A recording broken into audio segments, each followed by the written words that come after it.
Praise the lord. ఈ ఆదివారం కొరకు ఏర్పాటు చేయబడిన అంశాన్ని చూసినట్లయితే, ఈస్టర్కు ముందు 2వ ఆదివారము, లెంట్లో 5వ ఆదివారము. ఈస్టర్కు ముందు 2వ ఆదివారము, లెంట్లో 5వ ఆదివారము. అంశము శ్రమల ఆదివారము, సిలువ కృప ప్రత్యక్షత. సిలువ కృప ప్రత్యక్షత. ఇచ్చిన బైబిల్ పట్టణాలు చూసినట్లయితే, మొదటి పాఠముగా మీకా గ్రంథము 7వ అధ్యాయము 15 నుంచి 20 వచనముల వరకు. 2వ పాఠముగా పేతురు రాసిన మొదటి పత్రిక 2వ అధ్యాయము 17 నుంచి 24 వచనముల వరకు. 3వ పాఠముగా పరిశుద్ధుడైన మార్కు రాసిన సువార్త 10వ అధ్యాయము 46 నుంచి 52 వచనముల వరకు. ఉత్తర ప్రత్యుత్తర పాఠ్యభాగముగా కీర్తనల గ్రంథము 31వ కీర్తన. మొదటిగా బైబిల్ పట్టణాన్ని చదువుకుందాము. పరిశుద్ధ గ్రంథము నుండి పేతురు రాసిన మొదటి పత్రిక 2వ అధ్యాయము 17 నుంచి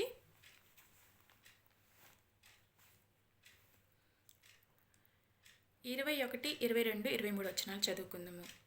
క్రీస్తు కూడా మీ కొరకు బాధపడి మీరు తన అడుగుజాడల యందు నడుచుకునినట్లు మీకు మాదిరిగా ఉంచిపోయెను. ఆయన పాపము చేయలేదు, ఆయన నోటను ఏ కపటమును కనబడలేదు. ఆయన దూషింపబడియు బదులు దూషింపలేదు. ఆయన శ్రమ పెట్టబడియు బెదిరింపక న్యాయముగా తీర్పు తీర్చి దేవునికి తన్ను తాను అప్పగించుకునెను. ప్రార్థన చేసుకుందాం. మహోన్నతుడా, జీవాధిపతి, సృష్టికర్తమైన తండ్రి, రాజులకు రాజా, ప్రభులకు ప్రభువ, ఉన్నవాడను అనువాడనైన దేవా, నిత్యము వేవేదుల దూతలతో పరిశుద్ధుడు పరిశుద్ధుడని కొనియాడబడుచున్న దేవా, మా కొరకునైనా సిలువ మరణం ప్రభువ, నిజముగానైనా మా కొరకు నేను నీ రక్తాన్ని కాచి మరి సిలువను ప్రభువనైనా ఆ శ్రమలను సహించినైనా మాతోనైనా మీరు ప్రభువ మరి మమ్మల్ని పరలోక రాజ్యానికి తీసుకుని వెళ్ళటానికి మీరు మాకు ఇచ్చిన ఈ అవకాశాన్ని బట్టి వందనాలు చెల్లించుకుంటూ ఈ ప్రార్థన నీ సన్నిధానంలోకి చేర్చుకోమని, వినగలిగిన వారికి వినగలిగిన మనస్సును, గ్రహింపగలిగిన శక్తిని అనుగ్రహించి చెప్పుచుండగా నీ పరిశుద్ధాత్మ శక్తిని కూడా నాయన మా మీద కుమ్మరించమని నజరేయుడైన యేసు క్రీస్తు నామమున అడిగి వేడుకొని ప్రార్థిస్తున్నాము తండ్రి. Amen, amen, amen. Praise the Lord. మనకిచ్చిన అంశాన్ని చూసినట్లయితే శ్రమల ఆదివారము అంటే ఇప్పుడు మనం ఎలా ఉన్నామండి? లెంట్ డేస్లో ఉన్నాం, అంటే శ్రమల దినాల్లో ఉన్నామని మనం చెప్పుకుంటున్నాం. అయితే దగ్గరికి మరి రానే వచ్చేసింది. ఇంకా 2 వారాలలో మనము మరి ఈస్టర్ పండుగను కూడా జరుపుకుంటాము. అయితే దేవుడు మనకేం చెప్తున్నాడంటే సిలువ యొక్క విలువను గురించి తెలియజేస్తున్నాడు. సిలువ యొక్క విలువ మరి సిలువ లేనిదే మనకి విలువ అనేది రాదు. అందుకని దేవుడు తెలియజేస్తున్నాడు ఇక్కడ. కొరింథీయులకు రాసిన మొదటి పత్రికలో 1వ అధ్యాయంలో కూడా మనం చూస్తూ ఉంటాం కదా, సిలువని గుర్చిన వార్త నశించుచున్న వారికి వెర్రితనము గాని రక్షింపబడుచున్న మనకు దేవుని శక్తి అయి ఉన్నది. కాబట్టి అట్టి శక్తిని మనము గ్రహించాలి, అట్టి శక్తిని మనము మరి ఆస్వాదించాలన్నా, అట్టి శక్తిని మనము మనలోకి మనం నింపుకోవాలన్నా మరి మనకేమి కలిగి ఉండాలంటే క్రీస్తుని కలిగి మనము జీవించాలి. అందుకనే క్రీస్తు కూడా బాధపడి మరి ఆయన మనకి ఒక మాదిరి అనేది చూపించి వెళ్ళినట్లు మనము చూస్తాం. ఆయన ఎంత బాధపడ్డాడో, ఎన్నో శ్రమలు పడ్డాడు. ఆయన సిలువ తన పుట్టుక నుంచి కూడా తను సిలువ మీద ఎక్కే వరకు కూడా ప్రతి దినము కూడా ఆయనకు అడుగడుగున కష్టాలే వస్తూ ఉన్నాయి, అడుగడుగున నిందలు వస్తున్నాయి, అడుగడుగున మరి శ్రమలు ఆయనకి విస్తరించినట్లు మనము చూస్తూ ఉంటాము. పుట్టుకలో చూసినట్లయితే మరియ తల్లి విషయంలో మరి మనం చూస్తూ ఉంటాము. ఆయన పుట్టుక గురించి కూడా ఎన్నో బాధలు, ఎన్నో కష్టాలు, తన సొంత వారు కూడా మరి నిందించి క్రీస్తు ప్రభు వారిని సువార్త చేసుకోవడానికి కూడా మరి వీలు లేకుండా చేసిన ఆ రోజుల్లో ఆయన కొండల్లో గుహల్లో దాగి మరి సువార్తను ప్రకటించారు. ఆయన చేసిందేమీ కాదు, ఆయన చేసినది ఒకటే, మేలు చేశారు. ఎవరైనా అనారోగ్యంగా ఉంటే వారిని స్వస్థపరిచారు. అయితే ముఖ్యంగా దేవుడు మనకేం చెప్తున్నాడంటే మరి ఈ రోజుల్లో మరి మనకిచ్చిన మరి మొదటి పాఠంలో చూసినట్లయితే మీకా గ్రంథంలో మనం చూస్తూ ఉంటాము కదా. మీకా గ్రంథము 7వ అధ్యాయము 15 నుంచి 20 వచనాల వరకు మనకి ఇక్కడ కనిపిస్తుంది. ఈ 15 నుంచి 20 వచనాల్లో చూసినట్లయితే ఈ మీకా ప్రవర్త మనం చూస్తూ ఉంటాము. ఈయన మరి చిన్న ప్రవర్తని మనం చెప్పుకోవచ్చు. ఎందుకంటే ఎక్కువ సేవ చేసిన వాళ్ళని పెద్ద ప్రవర్తని, తక్కువ కాలం సేవ చేసిన వాళ్ళని, తక్కువ మరి అధ్యాయాలు రచించిన వారిని చిన్న ప్రవర్తని మనం అంటూ ఉంటాము. అయితే మనం చూసినట్లయితే ఈ మీకా గారు రాసినది 7 అధ్యాయాలు, కానీ 7 అధ్యాయాలు కూడా 105 వచనాలలో చాలా ప్రాముఖ్యమైన విషయాలు రాసినట్లు మనం చూస్తాము. ఎందుకంటే మరి ఆనాటి సమాజంలో మరి ఇశ్రాయేలీలు ఏ విధంగా మరి దేవుని ధిక్కరించి దేవుణ్ణి అవమానపరిచి న్యాయంగా నడుచుకోని కాలంలో మరి మీకా గారు కూడా తెలియపరుస్తున్నాడు అనమాట. ఏంటంటే మరి ఏమని తెలియపరుస్తున్నాడంటే, మీరు న్యాయంగా నడుచుకోండి, మీరు మరి దీన మనసు కలిగి ఉండండి, కనికరము కలిగి ఉండండి అని చక్కగా తెలియపరుస్తున్నారు. మనకిచ్చిన మరి పాఠంలో చూసినట్లయితే, ఐగుప్తు దేశంలో నుండి నీవు వచ్చినప్పుడు జరిగినట్టుగా నేను జనులకు అద్భుతములను కనపరుతును. అయితే ఇక్కడ మీకా ప్రవక్త చక్కగా తెలియపరుస్తున్నాడు. ఇతన్ని చక్కగా మరి చాలా మరి ఈయనకంట నిప్పు కూడా ఏ విధంగా మూలుగుతుందో ఆ విధంగా మూలిగే ప్రవర్త అని పేరు కూడా మీకా ప్రవర్తకి ఉన్నది. ఈ మీకా అనే మనం ప్రవర్తన చూసినట్లయితే దీనికి మనం మిఖాయేలు అన్న, మిఖాయి అన్న, ఇలా మరి మీకా అన్న కూడా ఇవన్నీ ఒకే మాటగా ఒకే పదముగా మనము చూడవచ్చు. అయితే మనం చూసినట్లయితే ఈయన ఉన్న సమాజంలో జాలి, కరుణ మరి నీతి ఉండాలని చాలా కోరుకున్నాడు. అందుకని మరి ఈయన ఏం చేస్తాడంటే ప్రతి దాంట్లో కూడా చక్కగా రాస్తాడు, న్యాయంగా ఉండండి. మరి మీరు ఎక్కడి నుంచి వచ్చారంటే దాస్యపు గృహంలో నుంచి మీరు వచ్చారు కదా, మరి మీ బాధలు అనేవి, కష్టం అనేది, న్యాయం అనేది మీకు తెలుసు కదా, న్యాయంగా ఉండాలి అని ఈయన కోరుకున్నట్లు చూస్తాము. అంతేకాదు క్రీస్తు ప్రభు వారి యొక్క రాక కోసం కూడా ఎదురు చూస్తున్నట్లు ఆయన వస్తాడు, జాగ్రత్త, మీరు న్యాయంగా లేకపోతే, మీరు అన్యాయంగా నడుచుకుంటే, మీరు అలా ఉంటే మరి దేవుడు వస్తాడు, కాబట్టి మీరు న్యాయంగా ఉండండి, జాగ్రత్తగా ఉండండి అని చక్కగా తెలియపరిచినట్లు మనం చూస్తాము. మరి చక్కగా మనం 6వ అధ్యాయంలో చూసినట్లయితే మనం చూస్తూ ఉంటాం కదా, మరి 8వ వచనం చూసినట్లయితే, మనుష్యుడా, ఏది ఉత్తమమో అది నీకు తెలియబడి ఉన్నది, న్యాయముగా నడుచుకునుటయు, కనికరమును ప్రేమించుటయు, దీన మనసు కలిగి నీ దేవుని ఎదుట ప్రవర్తించుటయు, ఇంతే కదా యెహోవా నిన్ను అడుగుచున్నాడు. కనికరమును కోరుతున్నాడు అనమాట. ఇక్కడ మీకా చక్కగా రాస్తున్నాడు, మరి తన ఉంటున్న సమాజంలో న్యాయం కలిగి ఉండాలని, కరుణ కలిగి ఉండాలని, జాలి కలిగి ఉండాలని మరి చక్కగా రాస్తూ ఉన్నాడు. అందుకనే మత్తయి సువార్తల కొండ మీద ప్రసంగంలో కూడా మనం చూస్తాం కదా, కనికరం గలవారు ధన్యులు, వారు కనికరము పొందుదరు. కనికరం కలిగిన వారు ఏంటంట, ధన్యులు అంట. మరి వాళ్ళు కూడా ఇతరుల చేత కనికరింపబడతారు అని చక్కగా ఉంది. అంటే దేవుని యొక్క ప్రణాళిక మన మీద ఏ విధంగా ఉందంటే, ఆయన కనికరం అనేది ఆయన ప్రజలమైన మన మీద ఉన్నది. అందుకనే అనాది కాలంలోనే యెహోవా దేవుడు ప్రణాళిక ప్రకారము యేసుక్రీస్తు ప్రభువారు రానై ఉన్నారని ఆయన కృప గురించి మరి ఈరోజు మనకి తెలియపరుస్తున్నారు. ఎందుకంటే ఆయన కృపా సమృద్ధి వలన మన మీద జాలిపడి మరి ఏం చేశాడంట, ఈ లోకానికి వచ్చాడంట. అందుకనే మరి ఆనాడు తండ్రి ఏం చేశాడంటే మనలను ప్రేమించాడు, మనలను మీద జాలిపడ్డాడు. కాబట్టే ఆయన తన ప్రియ కుమారుణ్ణి ఈ లోకానికి పంపించి శిలువ మరణము పొందే అంతవరకు కూడా మరి ఆయనను మన కొరకు విడిచిపెట్టేశాడు. ఎందుకంటే మరి మన ఎడల ఆయనకున్నది ఏంట, జాలి, కరుణ, కృప గురించి మనం చెప్పనవసరం లేదు. ఎందుకంటే అర్హత లేని దాన్ని మరి మన అర్హత లేకపోయినప్పటికీ కూడా మన ఎడల ప్రేమ చూపించడమే మరి కృప. నిజమే కదా, మనం చూస్తూ ఉంటాము. మరి మనం చూసినట్లయితే మనం పేతురు రాసుకున్న పత్రికలు మనం చదువుకున్నాం కదా, ఆయన మనవలే ఒక మనుషుడిగా వచ్చి మనవలే ఒక ఆకారంగా జీవించి ఆయన ఏం చేశాడంటే శిలువ మరణము పొందే వరకు కూడా మనకు ఒక మాదిరిని చూపించి వెళ్ళారు. సిలువ అంటే మరి ఏమీ కాదు, మనం మెడలో వేసుకున్నట్లు ధరించుకున్నట్లు మరి అనేక మంది ఒక అలంకారానికి కానీ మరి అందానికి కానీ అట్లా ధరించుకుంటూ ఉంటారు. కానీ సిలువ అంటే శ్రమలకు గుర్తు. శ్రమ కంపల్సరిగా వచ్చుద్ది. సిలువ ఉంటే ఏంటంటే మనం చూస్తూ ఉంటాము, మన చర్చిల్లో కానీ ఎక్కడ చూసినా సిలువను చూసినప్పుడు శ్రమలు, ఆ శ్రమలకు గుర్తు. కాబట్టి మరి అందుకే అన్నాడు కదా, నా సిలువను ఎత్తుకుని నన్ను వెంబడించండి అంటున్నాడు. మరి మనం ఆయన సిలువను ఎత్తుకుని వెంబడించాలి అంటే ఆయన పడిన కష్టాలు, ఆయన పడిన నిందలు, ఆయన పడిన అవమానాలు అవన్నీ కూడా సహించుకుంటూ ఆయనను వెంబడించాలి. అని చక్కగా తెలియపరుస్తున్నారనమాట. మనం చూస్తాం, మనకిచ్చిన మొదటి పాఠంలోనే 18వ వచనం చూసినట్లయితే, తన స్వాస్థ్యములో శేషించిన వారి దోషములు పరిహరించి వారు చేసిన అతిక్రమముల విషయమే వారిని క్షమించు దేవుడనైనా నీతో సముడైన దేవుడున్నాడా? చూసారా, మన పాపములంట మరి చక్కగా తన స్వాస్థ్యమైన మనలను ఏర్పరచుకున్న దేవుడు ఏం చేశాడంటే మన అతిక్రమముల విషయమై మరి మనల్ని క్షమించాడు కాబట్టి నీతో సముడైన దేవుడు ఎవరైనా ఉన్నారా? నిజమే, ఆయనతో సమానమైన వారు ఎవరు కూడా లేరు. ఆయనతో మరి ఆయన వలె చేసిన వారు కూడా ఎవరు లేరు. ఎందుకంటే మన కొరకు మరి తన్ను తాను సిలువకు అప్పగించుకుని ఉన్నాడు. సిలువ అంటే చాలా మనము గుర్తుపెట్టుకోవాలి, చాలా భయంకరమైనది ఆ శ్రమలు. అలాంటి శ్రమలను యేసుక్రీస్తు ప్రభువారు అంగీకరించారు.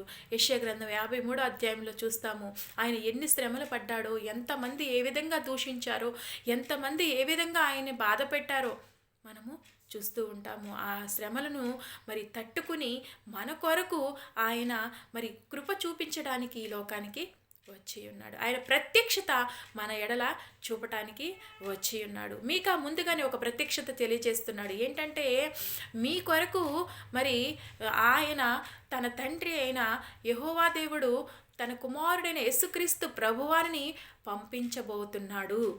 ఆయన మీ ఎడల జాలి చూపుతున్నాడు, ఆయన మీ ఎడల కృప చూపుతున్నాడు, ఆయన మీ ఎడల మరి కనికరము కలిగి ఉన్నాడు కాబట్టే తన ప్రియ కుమారుణ్ణి ఈ లోకానికి పంపిస్తున్నాడు అని చక్కగా మరి మీకా ప్రవక్త ముందుగానే తన ప్రత్యక్షత అనేది మరి ఎఫ్రతా, యూదా, బెత్లెహేమ అని ఎంత మాత్రమును మరి చక్కగా రాస్తారు కదా. మరి స్వల్ప గ్రామమైనను మరి ఇశ్రాయేలీయులను ఏలబోవాడు నీలో నుండి వచ్చును అని చక్కగా తెలియపరుస్తున్నాడు. నిజమే, మరి ఆ ప్రత్యక్షత మొదటిగా మరి మీకా గారు చక్కగా ప్రత్యక్షత అనేది మరి చక్కగా కలిగినట్లు మనము చూస్తాము. న్యాయముగా నడుచుకోవాలని చక్కగా తెలియజేయటం చూస్తూ ఉంటాము. కనికరం కలిగి ఉండాలని చూస్తూ ఉంటాము. దీన మనస్సు కలిగి ఉండాలని చూస్తూ ఉంటాము. అందుకనే మరి దేవుడు న్యాయము తీర్చే దేవుడై ఉన్నాడు, మరి కనికరపడే దేవుడై ఉన్నాడు. అట్టి కనికరం చూపించాడు మరి గుడ్డివాడి అయినా మరి భర్తమయ్య దగ్గర ఆయన కనికరాన్ని చూపించి ఆయన కృపను చూపించాడు. అందుకనే ఇశ్రాయేలీలకు మరి చేసిన తప్పిదములు, పాపములు, దోషములు వాటిలన్నిటినీ తుడిచిపెట్టేసి వాటి అతిక్రమములన్నీ నా వెనక పారవేసుకున్నానని చెప్పి ఆయన ఏం చేశాడంటే చక్కగా మరి దేవుడు తన ప్రియ కుమారుని లోకానికి పంపించాడు. ఇర్మియా గ్రంథంలో చూస్తాము, శాశ్వతమైన ప్రేమతో నేను నిన్ను ప్రేమిస్తున్నాను కాబట్టి విడువక నీ ఎడల నేను కృప చూపుచున్నాను అంటున్నాడు. అంటి కృపను మన ఎడల ఎంతగానో చూపిస్తున్నాడు. మనం కృప గురించి చెప్పుకుంటే చాలా రిఫరెన్స్లు ఉంటాయి, కానీ మరి దేవుని యొక్క కృపను మనము ఒకసారి జ్ఞాపకం చేసుకోవాలి. ఆయన కృప ఎలా ఉందంటే సిలువ మరణము పొందే అంతవరకు కూడా ఆయన కృప మన మీద ఉంది. అంటే ఆయన రాకముందు అనాది కాలములోనే ఆయన మన ఎడల కృప కలిగి ఉన్నాడు. అనాది కాలములోనే ఆయన వాక్య రూపిగా ఉన్నాడు. మనం చూస్తూ ఉంటాము కదా, ఆదికాండము 15వ అధ్యాయము మరి మొదటి వచనంలో చూస్తే మనకి చక్కగా ఒక మాట రాసి ఉంటుంది. ఆదికాండము 15వ అధ్యాయంలో, ఇవి జరిగిన తర్వాత యెహోవా వాక్యము అబ్రహామునకు దర్శనమందు వచ్చి, అబ్రహామా భయపడకుము. ఇక్కడ చూసారా, తండ్రి అయిన యెహోవా దేవుడు ఏం చెప్తున్నాడంటే అబ్రహాముకి ఏం చెప్తున్నాడు చూడండి. యెహోవా వాక్యము వచ్చి ఆయనకు దర్శనమిచ్చిందంట. ఆ వాక్యమే శరీరధారి అయి కృపాసత్య సంపూర్ణంగా మన మధ్య నివసించుచున్నది అని యోహాను సువార్త 1వ అధ్యాయంలో మనము చూస్తూ ఉంటాము. ఆది యందు వాక్యం ఉండెను, ఆ వాక్యమే శరీరధారి అయి కృపాసత్య సంపూర్ణునిగా మన మధ్య నివసిస్తుంది.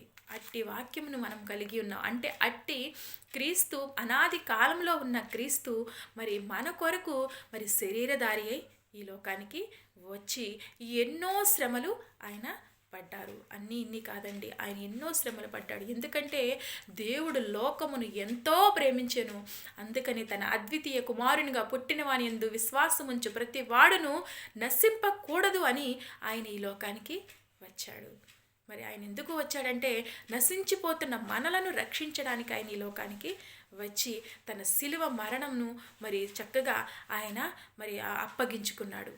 ఎవరో అప్పగిస్తే అది మరి ఆయనకు వేసింది కాదు, కానీ దేవుడే తన కుమారుణ్ణి అప్పగించడానికి ఇష్టము కలిగి ఉన్నాడు. కాబట్టి ఆయన శిలువ మరణము మరి వరకు కూడా దేవుడు మరి యేసుక్రీస్తు ప్రభువారిని మరి మన కొరకు అప్పగించినట్లు మనము చూస్తూ ఉంటాము. ఆయన కృప మన ఎడల ఈ విధంగా ప్రత్యక్షమవుతుందని మనం చూస్తూ ఉంటాము. పాపము ఎక్కడ ఉంటే అక్కడ కృప అపరిమితంగా ఉంటుందని రోమీలకు రాసిన పత్రికలో మనము 5వ అధ్యాయంలో చూస్తాం కదా. మరి నిజమే, మరి ఎక్కడ మనకు పాపంతో చచ్చిన మనలను ఏదేను తోటలోనే యెహోవా దేవుడు ఒక ప్రణాళిక వేసుకుని ఆయన కృప నోవాహు మీద ఉంచిన దేవుడు, మరి అక్కడ నుంచి మళ్ళీ దేవుడు కృప మనకి యేసుక్రీస్తు ప్రభువారు వచ్చిన తర్వాత ఆయన ప్రతి ఒక్క వారి ఎడల కూడా ఆయన కృపను పరుచుచున్నాడు. ఆ ప్రత్యక్షతను మనము గ్రహించాలి. కృప యొక్క మరి అసలు మనం చూస్తూ ఉంటాం కదా, మరి ప్రతి విషయంలో దేవునిని మనము కలిగి జీవించాలి. అలా దేవునిని కలిగి మనం ఎప్పుడైతే జీవిస్తామో దేవుడు మనకి తెలియపరుస్తున్నాడు ఏంటంటే, మరి జీవితంలో ప్రతి విషయంలో కూడా ఎన్నో అడ్డంకులు, ఇబ్బందులు ఎన్నో వస్తూ ఉంటాయి. అవన్నిటిని కూడా విడిచిపెట్టి మనం ఏం చేయాలంట, దేవుని మీద మనం ఎప్పుడైతే ఆనుకుంటామో ఆయన మనలను విడిచిపెట్టే దేవుడు కాదు. అందుకని మనం పాపం విషయంలో మనం ఏమైపోవాలంటే చచ్చిన వారమై మనం ఉండాలి. అప్పుడే దేవుడు మనతో సంబంధాన్ని కలిగి ఉంటాడు. పాపం మనలో ఉంటే మరి మనము ఆయనకు ఇష్టకరముగా ఉండలేము. కాబట్టి పాపం అనేది చచ్చిపోవాలి మనలో. పాపము చచ్చిపోతేనే దేవునితో సంబంధం అనేది మనకి ఉంటుంది. అందుకని మరి మన పాపాన్ని సిలువ మీద ఆయన ఏం చేశాడంటే, మరి మన కొరకు ఒక్కసారిగానే మరణము పొంది మన పాపాన్ని తీసివేశాడు. ఆ రక్తములో మనం ఎప్పుడైతే మన పాపములు కడుక్కుంటామో అప్పుడు మనం నీతిమంతులుగా తీర్చబడతామని దేవుడు తెలియపరుస్తున్నాడు. చక్కగా ఆయన సిలువకు అప్పగిస్తున్నా సరే ఆయన మౌనంగానే ఉన్నాడు తప్ప నోరు మెదపలేదు మనం చూస్తూ ఉంటాము. అంతేకాదు చక్కగా మనం చూస్తాము, తప్పిపోయిన కుమారుడిని చూస్తాము. తప్పిపోయిన కుమారుడి మరి తన తండ్రి మరి తన కుమారుడి ఎలా ఏ విధంగా ప్రేమ కలిగి ఉన్నాడో మరి ఆ విధముగానే మన ఎడల మన తండ్రి కూడా మన మీద అట్టి ప్రేమ మరి కృప కనికరము కలిగి ఉన్నాడు. కాబట్టే దేవుడు తన ప్రియ కుమారుని లోకానికి పంపించాడు. మరి మన మీద కనికరపడి ఆయన మన ఎడల తన కృపను ప్రత్యక్షత పరిచాడు. ఒకసారి మనం ఆలోచించుకోవాలి.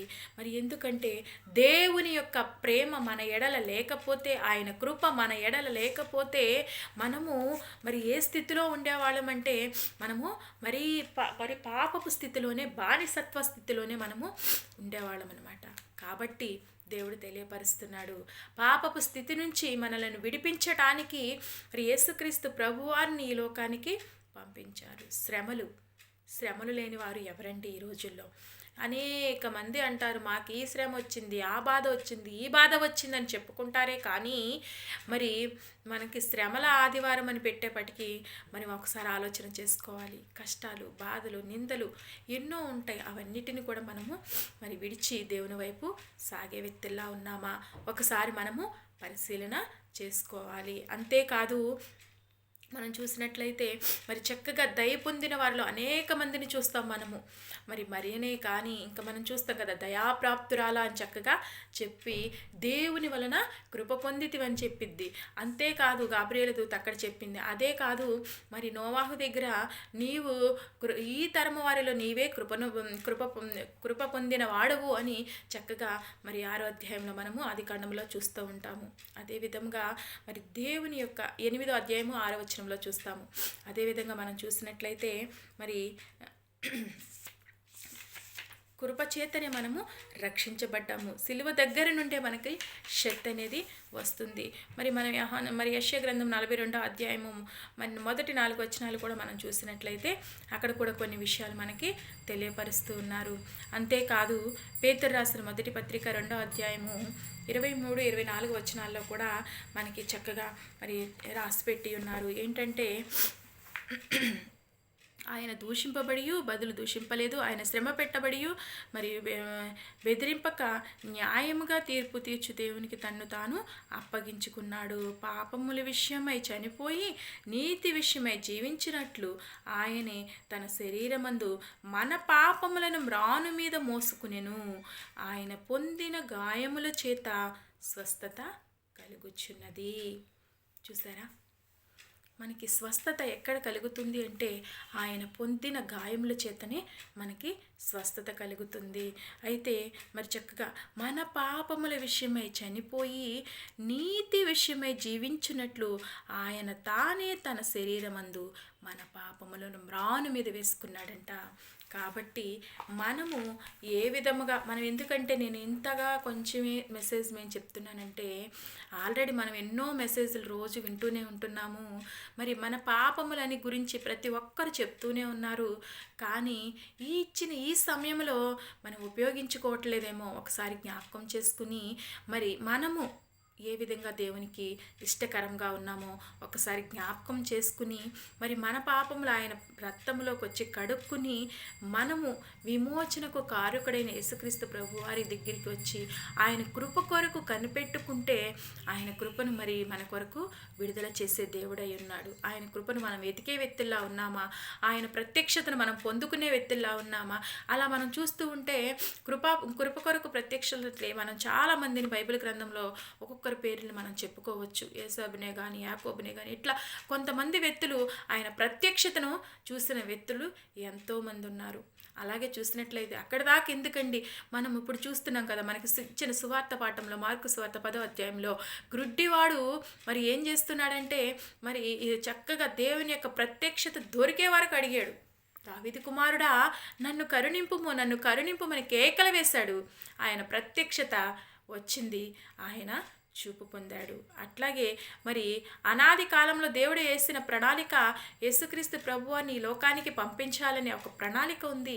ఆ ప్రణాళిక ప్రకారమే యేసుక్రీస్తు ప్రభువారు ప్రత్యక్షమయ్యి నా పాపముల నిమిత్తము శిలువ మీద మరణము పొందాడు, మళ్ళీ తిరిగి రానయ్యున్నాడు.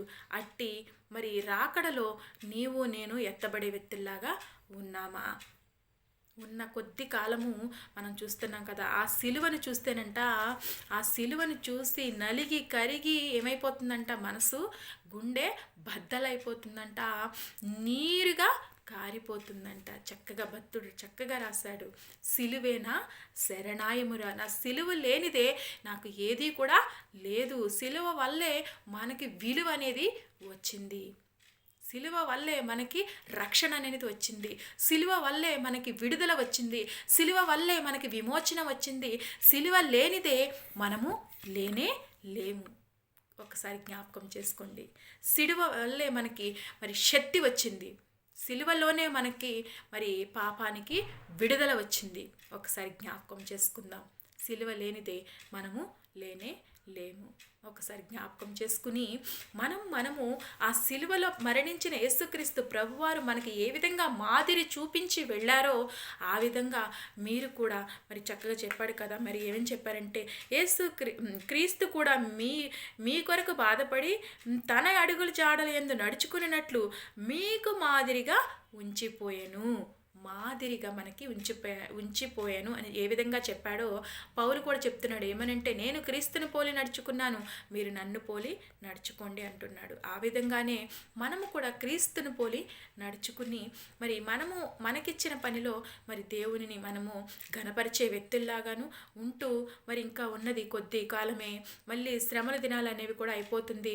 మళ్ళీ దేవుని కృప ఉంటే మళ్ళీ నెక్స్ట్ ఇయర్ మనము జరుపుకుంటాము. ఆయన కృప కొరకు మనం ఎతికే వారిలాగా, ఆయన కృప కొరకు కనిపెట్టుకునే వారిలాగా, ఆయన కృపా సత్యములు మరి ఒకే చోట నిలిచినట్లుగా, మరి కృపా సత్యములు ఒకే చోట్ల మొలిచినట్లుగా మరి కృపను మనం ఏ విధంగా విడిచిపెట్టకుండా, న్యాయాన్ని విడిచిపెట్టకుండా, నీతిని అనుసరిస్తూ మరి నీతి విషయంలో మనం ఏమైపోవాలంట, మనం ఇక్కడ చక్కగా రాశాడు కదా, నీతి విషయంలో మనం ఎలా ఉండాలంటే ఆయనకు బిడ్డలుగా మనము జీవించాలి. నీతి విషయంలో ఆయనకు మనం ఏ విధంగా ఉండాలంటే తన బిడ్డలలాగా, తన కుమారుల్లాగా మనము జీవించాలి. ఎందుకంటే మన దాస్యంలో ఉన్న మనలను ఏం చేసుకున్నాడు, తన మరి కృపలతో మనలను తన సొంత బిడ్డలుగా పిల్లలుగా చేసుకున్నాడు. కాబట్టి మనము కూడా ఏ విధంగా ఉండాలంటే ఆయన కృప కొరకు కనిపెట్టుకునే వారిలా ఉండాలని కోరుకుంటూ, మరి ఈ కొద్ది మాటలు మరి దేవుడు మనకిచ్చినందుకు నీకు మరి ఆయనకే వందనాలు చెల్లించుకుంటూ, మరి ఈ కొద్ది మాటలు తెలియజేయడానికి ఎంతగానో సంతోషపడుతూ ఈ మాటలు ముగిస్తున్నాను. ఎందుకంటే సిలువ లేనిదే విలువ లేదు. మరి అలాంటి విలువను మనం కలిగి ఉండాలంటే సిలువ దగ్గరికి మనము రావాలి. ఎన్ని కష్టాలు వస్తాయి, ఎన్నో శ్రమలు వస్తాయి, ఎన్నో బాధలు వస్తాయి, అయినప్పటికీ కూడా వాటిని విడిచి ఆయన యొద్దకు మనం వచ్చేవారిలాగా ఉండాలి. అట్టి కృపను మనం అందరం స్వతంత్రించుకుంటూ, ఆయన కృప కొరకు వేడువారిలో ఆయన ఎన్నడూ కూడా విడిచిపెట్టువాడే కాదు. ఆయనకి వేడితే చాలంట ఆయన కృప మనకు అనుగ్రహిస్తాడంట. అట్టి మరి సిలువ ద్వారానే మనకి కృప అనుగ్రహించబడింది. కాబట్టి అట్టి కృపను మనందరం స్వతంత్రించుకోవాలని కోరుకుంటూ యేసు నామమున ఈ కొద్ది మాటలు ముగిస్తున్నాను. Praise the Lord. ప్రార్థన. మహోన్నతుడా, జీవాధిపతి, సృష్టికర్తవైన దేవా, రాజులకు రాజా, ప్రభులకు ప్రభువా, ఇదిగో కొద్ది నిమిషములు నీ మాటలు మేము ధ్యానించుకుంటుండగానైనా ఏమన్నా తప్పులుంటే దయతో మన్నించి క్షమించి ఈ మాటలు నీ దృష్టికి ప్రభు అంగీకారంగా ఉండడానికి సహాయం చేయమని, వినగలిగిన వారికి వినగలిగిన మనసును, గ్రహింపగలిగిన శక్తిని అనుగ్రహించి మీరే మాత్రమే మహిమ, ఘనత, సమస్త ప్రభావాలు పొందుకోమని నజరుడైన యేసు క్రీస్తు నామమున అడిగి వేడుకొని ప్రార్థిస్తున్నాం తండ్రి. ఆమేన్.